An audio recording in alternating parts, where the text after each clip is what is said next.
ഉമ്മയുടെ മോനാണ്. ഇങ്ങനെയൊക്കെ പറഞ്ഞ് ചെയ്തു കഴിഞ്ഞാൽ നിങ്ങളുടെ ഒപ്പം അസോസിയേറ്റ് ചെയ്യുന്ന ആൾക്കാർ എന്താ ചെയ്യാൻ? എത്ര പ്രതീക്ഷകൾ, എത്ര എത്ര എത്ര ആഗ്രഹങ്ങളായിട്ട് വരുന്ന ആൾക്കാരാണ്. നിങ്ങൾ അവരുടെ ആഗ്രഹങ്ങളെ ആ പ്രതീക്ഷകളിൽ കെടുത്തി കഴിഞ്ഞു കഴിഞ്ഞാൽ ഇതേപോലെ തന്നെ നിങ്ങളുടെ ആഗ്രഹങ്ങളും പ്രതീക്ഷകളും കെടുത്താനായിട്ട് അധികം വൈകാതെ ഒരാൾ വരും. ഇത് സത്യമാണ്.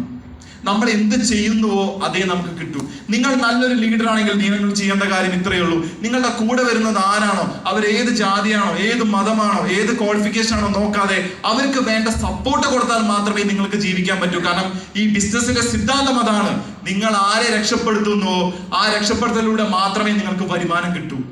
നിങ്ങൾ എത്ര പേർക്ക് കൈ കൊടുക്കുന്നോ അത്രയേറെ മാത്രമേ നിങ്ങൾക്ക് ഇതിൽ മുന്നേറാൻ പറ്റൂ. അത്ര പേര് മാത്രമേ നിങ്ങൾക്ക് കൈ തരൂ. Appreciate the time spend by your upline. നിങ്ങളുടെ അപ്ലൈൻ നിങ്ങൾക്ക് തരുന്ന സമയത്തിന് നിങ്ങൾ മൂല്യം കൊടുക്കണം. പ്രോപ്പറായിട്ട് പ്ലാൻ ചെയ്യണം. അതായത് ഞാൻ ഇന്ന് ഇത്ര മണിക്ക് ഇവിടെ ഒരു മീറ്റിംഗ് അറേഞ്ച് ചെയ്തിട്ടുണ്ട്, സാറിന് വരാൻ പറ്റുമോ എന്നാണ് ചോദിക്കേണ്ടത്.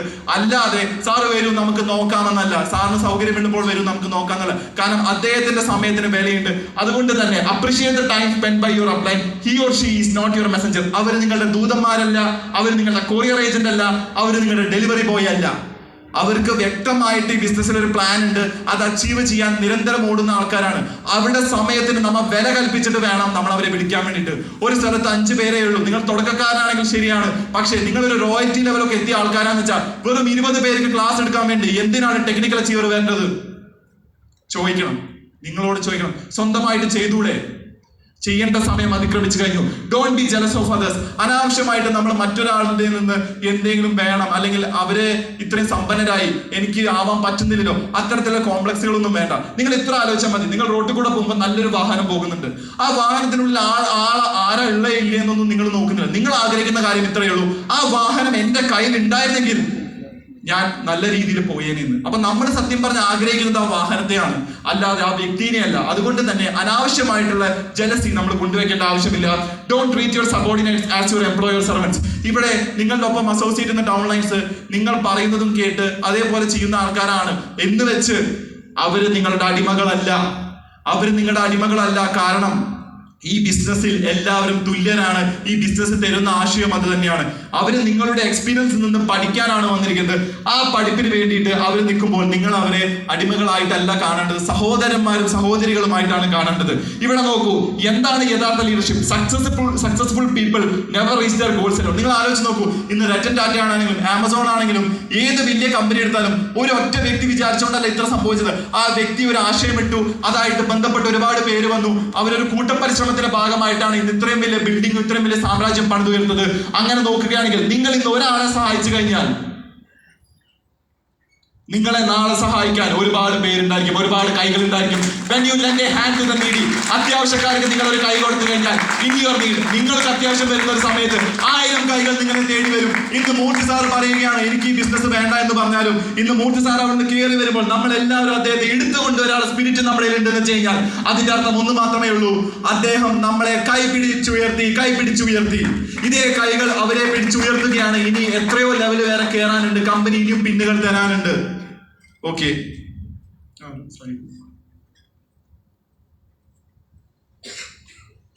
ആറാമതായിട്ട് നമുക്ക് വേണ്ടതാണ് അഗ്രസീവ് ആയിട്ടുള്ള ഒരു ആറ്റിറ്റ്യൂഡ്. എന്താണ് അഗ്രസീവ്നെസ്? അതായത് അർപ്പണ മനോഭാവത്തോടു കൂടി വളരെ വളരെ ഫാസ്റ്റ് ആയിട്ട് അച്ചീവ് ചെയ്യണം എന്നുള്ള ഒരു ആറ്റിറ്റ്യൂഡിൽ നിങ്ങൾ ആദ്യം ചെയ്യേണ്ട കാര്യം ഫോക്കസ് ചെയ്യുക. എവിടെയാണോ ബിസിനസ് കൂടുതൽ വരാൻ സാധ്യത അവിടെ ഫോക്കസ് ചെയ്യുക. എവിടെയാണോ ബിസിനസ് കുറവുള്ള ഏരിയ അവിടെ ഫോക്കസ് ചെയ്യുക. എവിടെയാണോ പുതിയ ആൾക്കാർ വരാനുള്ള സാഹചര്യം അവിടെ ഫോക്കസ് ചെയ്യുക. എവിടെയാണോ പുതിയ ആൾക്കാർ വരാത്തത് അവിടെ ഫോക്കസ് ചെയ്യുക. അല്ലാതെ ഒരാൾക്ക് മാത്രം ഫോക്കസ് കൊടുത്താൽ ബിസിനസ് മുന്നോട്ട് പോവില്ല. നാളെ അദ്ദേഹത്തിന് എന്തെങ്കിലും പറ്റി അദ്ദേഹം ബിസിനസ് നിർത്തുകയാണെങ്കിൽ നിങ്ങളുടെ ബിസിനസ് അവിടെ നിശ്ചലമാവും. ഈ ബിസിനസ്സിൽ വരുന്ന ഓരോ വ്യക്തികൾക്കും ഓരോ ആൾക്കും നിങ്ങൾ വകഭേദമില്ലാതെ ഫോക്കസ് ചെയ്യണം. രണ്ടാമതാണ് ക്ഷമ.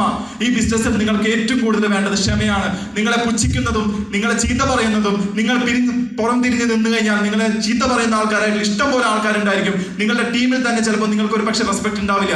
ഇത്ര പ്രശ്നങ്ങൾ ഉണ്ടായിരിക്കുമ്പോൾ നമ്മൾ ആലോചിക്കേണ്ട കാര്യം ഇത്രയേ ഉള്ളൂ, എനിക്ക് റെസ്പെക്ട് ഇല്ലെങ്കിൽ ഞാൻ റെസ്പെക്ട് ഉണ്ടാക്കും, എനിക്ക് പണമില്ലെങ്കിൽ ഞാൻ പണം ഉണ്ടാക്കും, എനിക്ക് ഇനി മുന്നോട്ട് പോകണം, എനിക്ക് ആരോഗ്യം വേണമെന്ന് വെച്ചാൽ ഞാൻ ആരോഗ്യം ഉണ്ടാക്കും. ഏതൊരു കാര്യം ഈ ബിസിനസ്സിൽ വന്നിട്ട് എനിക്ക് ഉണ്ടാക്കാൻ പറ്റുന്നുള്ളൊരു മനോഭാവം നിങ്ങൾക്ക് വേണം. ആ മനോഭാവം വന്നു കഴിഞ്ഞാൽ നിങ്ങൾ രക്ഷപ്പെടും. അതുകൊണ്ട് ഇതെല്ലാം സംഭവിക്കുന്നത് സമയമെടുത്തിട്ടാണ്. ആ സമയം നമ്മൾ നല്ല രീതിയിൽ ഉപയോഗിക്കണം. ക്ഷമ വേണം.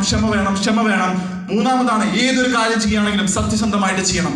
ഈ ബിസിനസിന്റെ ഏറ്റവും വലിയ പ്രത്യേകത ഇതിൽ അനാവശ്യമായിട്ടുള്ള ആർത്തിയോ അല്ലെങ്കിൽ അനാവശ്യമായിട്ടുള്ള ഇത് വേണമെന്നോ അത് വേണമെന്നോ വെട്ടിപ്പിടിക്കാമെന്ന ആൾക്കാർ ഈ ബിസിനസ്സിൽ വിജയിക്കില്ല. ഇവിടെ വിജയിക്കുന്നത് ആരാണ്? സത്യസന്ധമായിട്ട് ബിസിനസ് ചെയ്യുന്ന ആളാണ്. അടുത്തതാണ് നിങ്ങളുടെ ഇമേജ്. നേരത്തെ മൂർത്തി സാർ പറഞ്ഞ പോലെ ഏതൊരാൾക്കും നിങ്ങളെ കണ്ടു കഴിഞ്ഞാൽ നിങ്ങളുടെ അടുത്ത് വന്നൊരു പ്രശ്നം പറയാനുള്ള ഒരു മുഖഭാവം നിങ്ങൾക്ക് വേണം. അഭിനയിക്കണമെന്ന് ഞാൻ ഒരിക്കലും പറയില്ല. ചില സ്ഥലത്തും അഭിനയിക്കേണ്ടി വരും, കാരണം അതും നമ്മുടെ റോളാണ്. പക്ഷെ നിങ്ങൾ ചെയ്യേണ്ട കാര്യം, നിങ്ങളുടെ മുമ്പിൽ വരുന്ന ഓരോ ആൾക്കാരുടെയും മുഖത്ത് നിങ്ങൾ നോക്കുമ്പോൾ അവർക്ക് തോന്നണം അവരുടെ വളരെ വേണ്ടപ്പെട്ട ആരെങ്കിലും നോക്കുകയാണെന്നുള്ളത്. അതുകൊണ്ട് തന്നെ നിങ്ങളുടെ ഇമേജ് വളരെ ഇമ്പോർട്ടന്റ് ആണ്. നിങ്ങൾ ഡിസിപ്ലിൻഡ് ആയിരിക്കണം. കറക്റ്റ് സമയത്ത് 9:30 ഒരു മീറ്റിംഗ് പറഞ്ഞാൽ കറക്റ്റ് 9:30 ഇവിടെ എത്തണം. ഇന്നാണ് നിങ്ങളുടെ സബോർഡിനേറ്റ്സ് ഇവിടെ എത്തുള്ളൂ. അല്ലെങ്കിൽ അടുത്ത മീറ്റിംഗിൽ നിങ്ങളുടെ സബോർഡിനേറ്റ്സ് പറയും അങ്ങേരോ 9:30 എത്തിയില്ല, ഞാൻ എന്നാ 10 മണിക്ക് എത്താം എന്നുള്ളത്.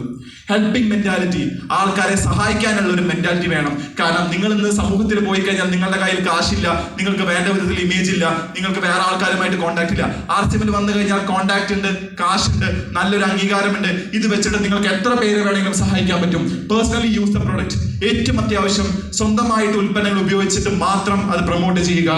ആറാമതാണ് grab the opportunity to receive an award on stage. അതായത് നിങ്ങൾക്കൊരു അവസരം ഈ ബിസിനസ് തരുന്നുണ്ട്, ഈ വേദിയിൽ കയറിയിട്ട് ഒരു അവാർഡ് മേടിക്കാനുള്ളത്. അത് ആ അവസരം നിങ്ങൾ കയ്യിലെടുക്കുക, അത് ഉപയോഗിക്കുക, അതിലേക്ക് എത്തുക. നെക്സ്റ്റ്, ഇത് പോസിറ്റിവിറ്റിനെ പറിച്ച് കുറച്ച് കോഴ്സാണ്. A positive attitude is like a magnet for positive result. നിങ്ങളുടെ ആറ്റിറ്റ്യൂഡ് പോസിറ്റീവ് ആണ്, നിങ്ങളുടെ ആഗ്രഹങ്ങൾ പോസിറ്റീവ് ആണ്, നിങ്ങളുടെ ചിന്തകൾ പോസിറ്റീവ് എന്ന് വെച്ചാൽ തീർച്ചയായിട്ടും നിങ്ങളുടെ ബിസിനസ്സിൽ അസോസിയേറ്റ് ചെയ്യുന്ന ആൾക്കാരും പോസിറ്റിവിറ്റി ഉള്ള ആൾക്കാരായിരിക്കും. Our life is a reflection of our attitude. നിങ്ങൾ എന്ത് ചെയ്യുന്നുവോ അത് തന്നെയാണ് ജീവിതം നിങ്ങളിലേക്ക് തിരിച്ചു തരിക, പ്രതിപാദിപ്പിക്കുക. Positive attitude creates a chain reaction of positive thoughts. നല്ല സ്വഭാവമുള്ള ആൾക്കാർക്ക് നല്ല ചിന്തകൾ വരും, മോശം സ്വഭാവമുള്ള ആൾക്കാർക്ക് മോശം ചിന്തകൾ വരും. Attitude not aptitude determine your success. നിങ്ങൾ ഈ ബിസിനസ്സിൽ എത്ര നല്ല സ്വഭാവമുള്ള ആളായിട്ട് മാറുന്നോ അത്രയേറെ ഉയരങ്ങൾ നിങ്ങൾക്ക് കീഴടക്കാൻ പറ്റും. No man fails if he does his best. ഒരാളും ഫെയിൽ ആവില്ല നിങ്ങൾ നിങ്ങളുടെ 100% ഈ ബിസിനസ്സിലേക്ക് കൊടുത്തു കഴിഞ്ഞാൽ. നെക്സ്റ്റ്, ഇത് പോസിറ്റിവിറ്റിയെ പറ്റിയിട്ട് ഒരു ചെറിയൊരു കഥയാണ്. അതായത് baby mosquito came back after first flying. അതായത് ഒരു കുഞ്ഞൊരു കൊതുക്. ഈ കൊതുക് ആദ്യമായിട്ട് പറക്കുകയാണ്. ആദ്യമായിട്ട് പറന്ന് വീട്ടിലേക്ക് വന്നപ്പോ അച്ഛൻ ചോദിക്കുകയാണ് എങ്ങനെ ഉണ്ടായിരുന്നു മോനെ ചോദിച്ചു. അപ്പൊ കൊതു പറഞ്ഞ കാര്യം എന്താണെന്നറിയോ? എല്ലാവരും എനിക്ക് വേണ്ടി കൈയടിക്കായിരുന്നു. നമ്മൾ കൊതുവിനെ കാണുമ്പോ എന്താ ചെയ്യാ? ഒന്ന് കാണിക്കൂ. ഇവിടെ നിറച്ച് കൊതുകാന്ന് വിചാരിക്കൂ. അപ്പോ ആദ്യമായിട്ട് വരുന്ന കൊതുവിന് എന്താ തോന്നുക? നല്ല അടിപൊളി ദിവസമായിരുന്നു അച്ഛാ, എല്ലാവരും എനിക്ക് വേണ്ടി കൈയടിക്കായിരുന്നു.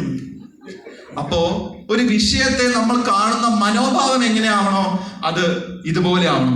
നെക്സ്റ്റ്, ഇനി കുറച്ച് ചതിക്കുഴികളുണ്ട്. ചതിക്കുഴികൾ എന്ന് പറയുമ്പോൾ ഇതൊക്കെ നമ്മൾ തന്നെ കുഴിച്ചിടണതാട്ടോ. നമ്മൾ തന്നെ ഓരോ സ്ഥലത്തേക്ക് കുഴിച്ചിടണതാ. അതെന്താണെന്ന് വെച്ചാൽ ആദ്യം നമുക്ക് കുറച്ച് അൺറിയലിസ്റ്റിക് ആയിട്ടുള്ള ഗോൾ ഉണ്ടാവും. അതായത് ഇപ്പൊ സ്റ്റാർട്ടർ കഴിഞ്ഞപ്പോ സ്റ്റാർ ആയ ആൾക്ക് അടുത്ത ഓഗസ്റ്റില് റൂബി ആണോ? നടക്കൂ? ഇല്ല.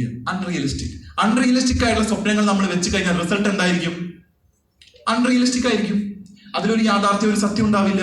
അത് കംപ്ലീറ്റ്ലി വാഷ്ഡ് ഔട്ട് ആയി പോകും. അപ്പൊ ശ്രദ്ധിക്കേണ്ട കാര്യം, ഇത്തരത്തിലുള്ള വേദികളിൽ വരുമ്പോൾ നമ്മളൊരു പ്രഖ്യാപനം നടത്തുമ്പോൾ നമ്മുടെ റിസൾട്ട് എപ്രകാരമായിരിക്കും എന്നുള്ള വ്യക്തമായിട്ടുള്ള ധാരണ നമുക്ക് വേണം. അതുകൊണ്ട് തന്നെ അൺറിയലിസ്റ്റിക് ആയിട്ടുള്ള സ്വപ്നങ്ങൾ, അൺറിയലിസ്റ്റിക് ആയിട്ടുള്ള ഗോളുകൾ, അൺനെസസറി ആയിട്ടുള്ള ഹോപ്സ്, ഇതൊക്കെ വെച്ച് കഴിഞ്ഞാൽ ബിസിനസ്സിന് അത് വലിയ ഭാരമാണ്.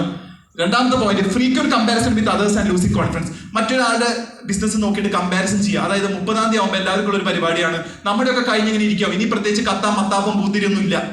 അപ്പൊ ഇനി അപ്പുറത്തവന്റെ ബിസിനസ് നോക്കൂ. മോൻ കയറി വന്നിട്ടാ, പാല് തിളക്കുന്നുണ്ട്, ഇപ്പൊ അങ്ങോട്ട് ചാടും. ഇതാണ് പരിപാടി അല്ലേ? എന്തെങ്കിലും ഒരു വിനോദം വേണ്ട സാറേ. 10 മണിക്ക് നമ്മുടെ ബിസിനസ് തീരുമാനം.